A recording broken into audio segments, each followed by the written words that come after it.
is also the producer of this show. I want you to give a warm welcome to my friend, Ben Whittle!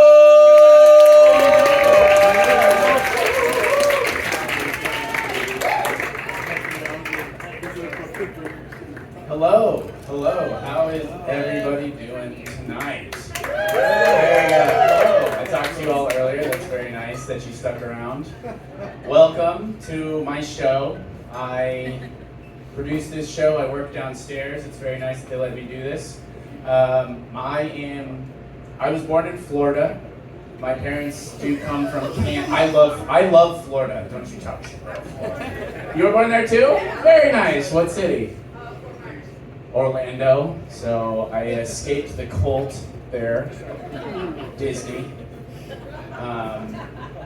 But yeah, my parents come from Kansas. I was born in Florida, so I am basically the amalgamation of every single person that listens to the Joe Rogan podcast. And I moved here from Colorado 2 years ago, and not for comedy, that'd be slightly depressing. But my parents, they're traditional people. They're traditional Catholic folk.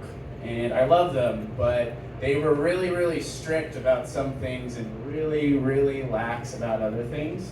For example, in second grade, I was not allowed to watch the popular TV show Hannah Montana because the themes were too adult. Simultaneously, in second grade, was when Santa gave me my first shotgun. So I guess you can't have the best of both worlds. You know? But I don't know. I like Seattle. I moved here 2 years ago, as I said. I got the most Seattle welcome you could probably hope for, which means not welcoming at all. The first 2 months that I worked here, or lived here, someone chewed me out on the street, and it was a guy in a suit, just so you know. I know a guy in a suit chewed me out on the street because I was smiling too much. That is a true story. He fucking went into me. He verbally berated me for smiling. And then shortly after that, I was walking down the street in Capitol Hill and got jumped by a guy, so I got beat up. Maybe I was smiling too much, I don't know. But my mom was very nervous. She was very scared for me. She sent me some pepper spray for self-defense. But when I got the pepper spray in the mail, I noticed on the package it said, may cause eye irritation. So I called up the company and I was like, hey, you sent me the one that might work. You sent me the one that will absolutely work? Because that'd be a really uncomfortable situation if I'm getting attacked. I'm like, shh. And they're like, now I'm just fucking pissed. Another great thing that happened was my car got broken into. And I think it was a homeless person because the only thing they stole out of my car was my Dungeons and Dragons game, because I guess they needed an escape from reality more than I did. But then at the same time, I think it wasn't a homeless person, because you know what they left in my fucking car was all of my camping equipment. They left a tent, a sleeping bag, lanterns, and I'm like, I don't know, I feel like that was more use than the Dungeons and Dragons. I don't know. They needed something to read. It was used though, like it was falling apart, I'd written all over it. I was really nostalgic about that Dungeons and Dragons set, I'll be honest. I wish they'd taken the camping equipment. Seattle does, so it is Pride Month. Seattle has a very thriving LGBT community, which is great, it's wonderful. And something funny that I thought happened, I was thinking a comedy club once actually, and this guy, he pulled me off to the side, he goes, hey, I think you're really attractive. I said, thank you, I'm flattered. He goes, would you like to go on a date sometime? And I said, no, I'm okay, I'm not gay. He goes, are you sure? Pretty sure. And he goes, you're not gay. And I went, no. And he goes, are you bisexual? And I went, no. He goes, bi-curious maybe? And I said, no. And he goes, have you ever had a gay thought?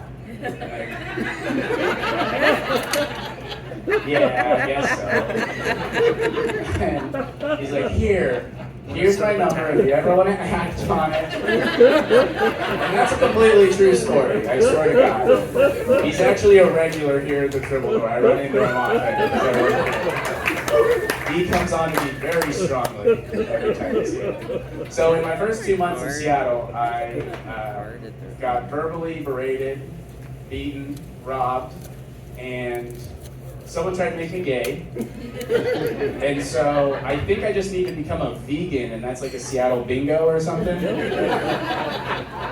But I mean, like, speaking of vegans, I have nothing against vegans. I just find it very hypocritical that vegan restaurants never offer a non-vegan option.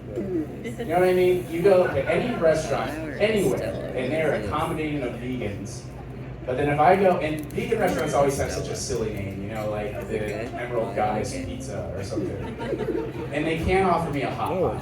That's all I want is a hot pot. I don't want your cheese made from the grime on the floor. Also, and this is controversial, I'll admit. Veganism is kind of a white thing. Because making your life deliberately more difficult and then bragging about it is an exclusively white person. So you are kind of appropriating our culture. Yeah.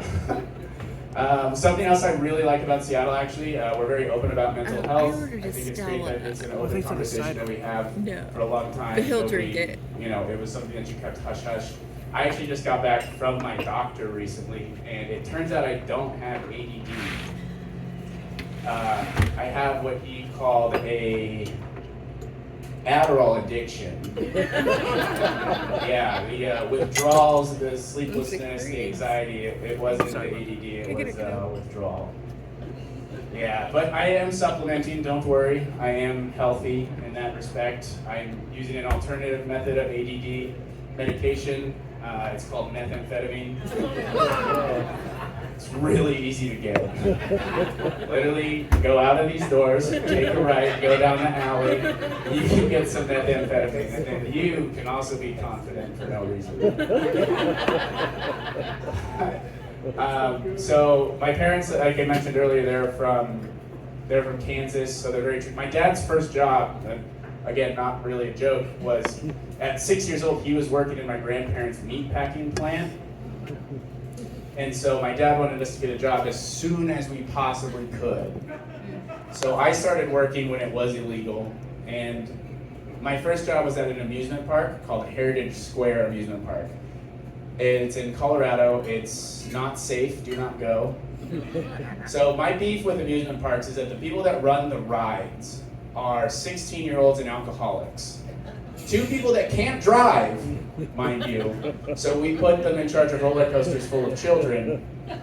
And so I'm going to tell you a quick story about my time at Heritage Square. I was in charge of the roller coaster one day, and I noticed this mother and her child going on the roller coaster, and the mom looked terrified. Not thrillingly terrified like you would expect on a roller coaster, actually fucking terrified.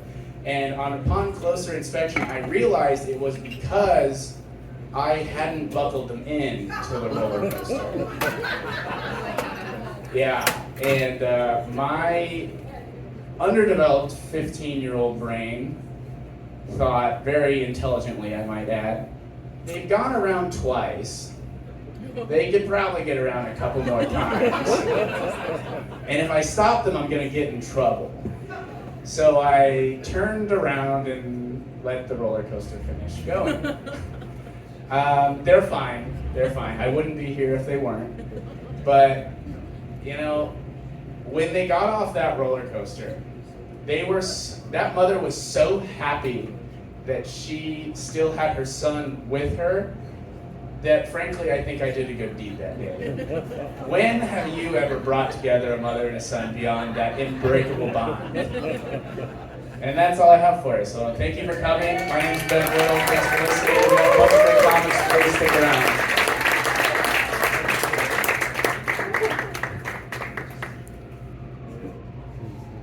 One more time for Ben Whittle, everybody.